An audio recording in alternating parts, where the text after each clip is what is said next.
This stems from childhood. Like, this is what we would have absolutely loved to see. And so do I. It's really fun to do this every year. I've never known anyone to do this in my entire life. You can never leave. Getting out there and trick-or-treating, it's a good way to meet your neighbors. It's a great way to bring the community together. Run for your life. Just the love of Halloween and disposable income. So we have giant spiders, dragons, tree people. This is the Soul Stealer. I am always near. Angel of Death, The demon, root of evil. The crow up in the front tree is new. We made our first mausoleum out of the foam board. I don't like to buy decorations unless I think they're scary. Welcome in. The season really for me never ends. We're like a year-round Halloween store, but then we have things like that are nostalgic, like Goosebumps books, dolls. It's crazy to see how far that we've come. It creates memories for people. You can see, even in full-grown adults, the kids just come out. That is so cool. It's all really cool. I like all of it. People think I'm nuts because that. Ever wonder what it's like to be buried alive? The Ostendorf Halloween display started out with little homemade stuff. Arches. We made our first mausoleum out of the foam board. Together we carved it and painted it. So, and the fences, we made that too. That's not a real fence. So this is all like PVC pipe.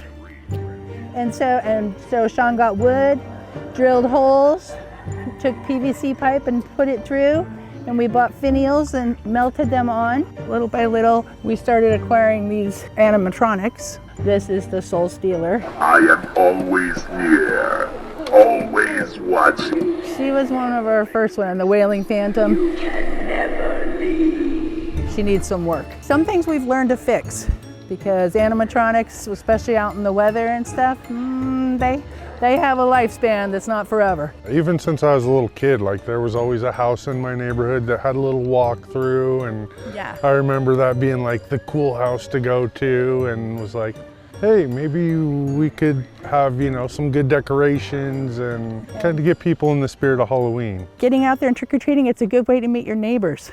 It's a good way to meet the people around you, you know, and we don't do that a lot anymore. So I like that. That's a good aspect of Halloween, and I hope people hang on to that.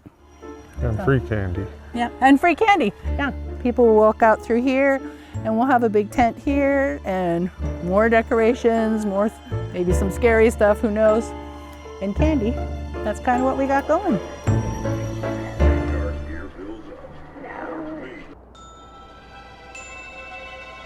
My husband and I have always loved Halloween. We used to do something different, but once we got the Hobbit house, it's just really been fun for us to decorate, and so that kind of became our whole theme. It used to be that we would decorate just the Hobbit house separately, and then we'd have a different theme for the rest of the house, but the people seem to enjoy, and we enjoy the Hobbit theme so much that that's kind of spread and taken over. Everything that goes up, we have to be able to find it in the Lord of the Rings universe. So yes, we do have a giant skeleton that maybe is a little bit of a stretch, but there are absolutely skeletons mentioned in the Lord of the Rings. I think that's our biggest stretch, but really everything else we can find in the Tolkien books. So we have a giant spider, Shelob, that my husband found last year. We have dragons, we have our wizard, we have Ints, tree people. So we turn the lights on every day from 6 to 8 p.m. On the weekends, we also play the original animated Lord of the Rings over the top of the Hobbit house. But the biggest draw is every Friday except Halloween in October from 6 to 8 p.m. we have a Hobbit Halloween and trick-or-treating at the Hobbit house.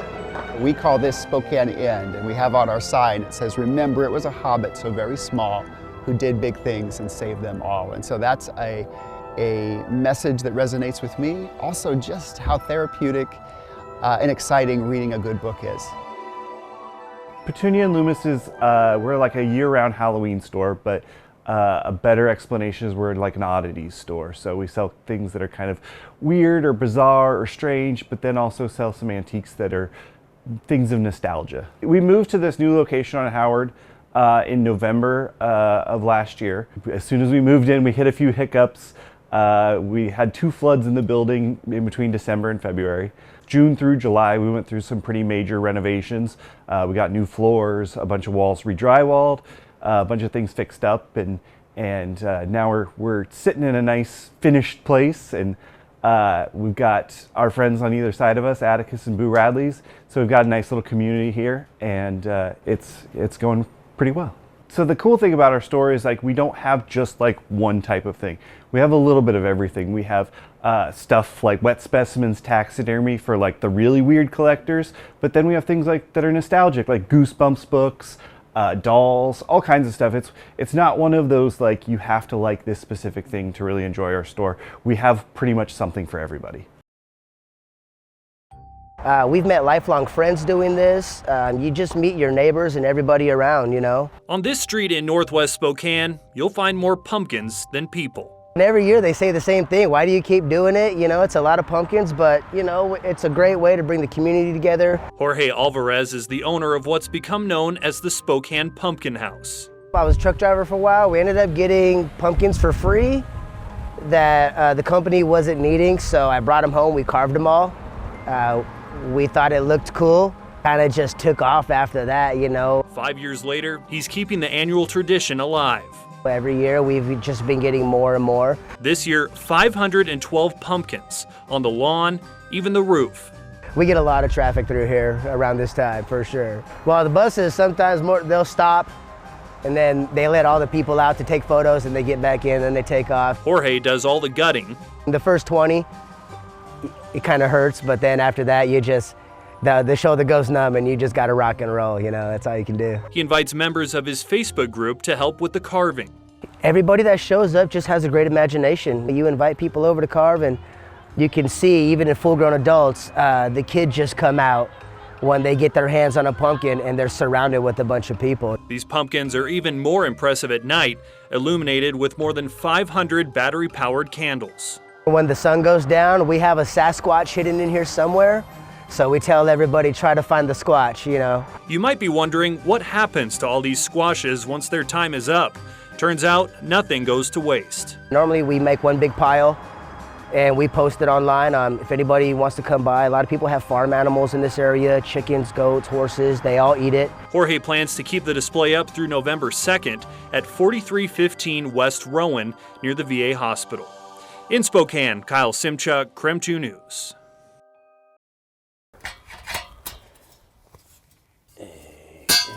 For the first 20 years, we would have maybe 6, 8, 10, 12 people come. It was just like that for the longest time, and then we started putting more stuff out. Okay, is that it? Like 4 years ago, we had like 50 people come, and we thought, oh, this is great, you know, and then the next year it was like 250, and then 500, and then 1,500. It's grown. We have a haunted walkthrough. It's not scary, it's spooky.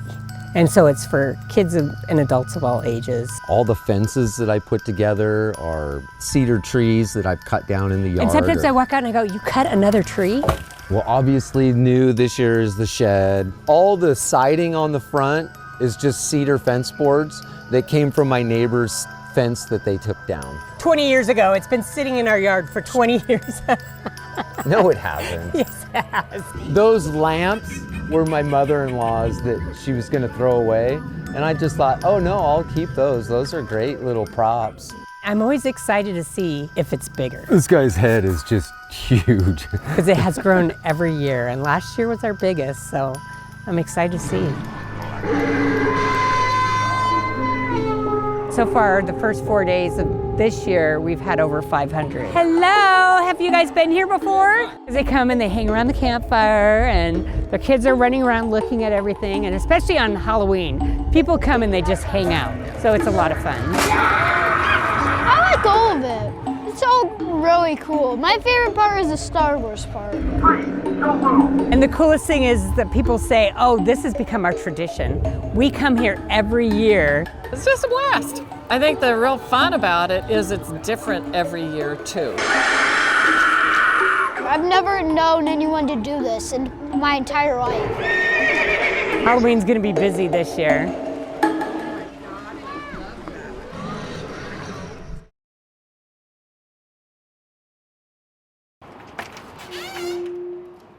Welcome in. The season really for me never ends.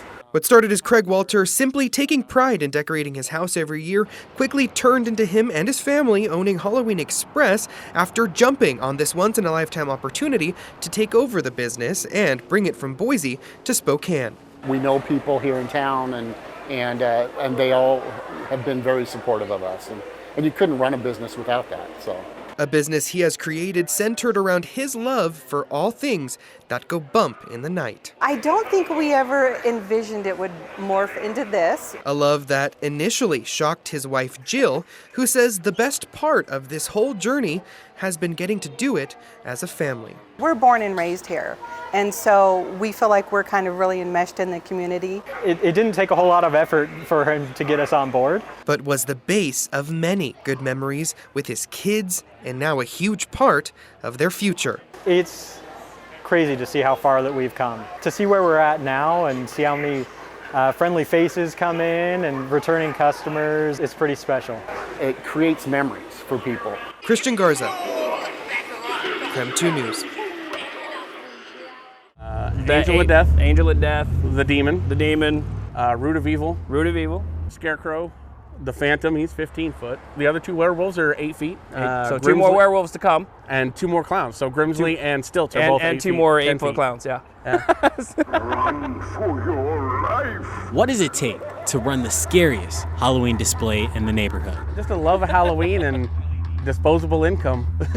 It takes deep pockets. What, 12 to 15,000? About 12 deep. Batteries. Yeah, batteries are probably dead. Dang it, of course. And a family connection. Brothers.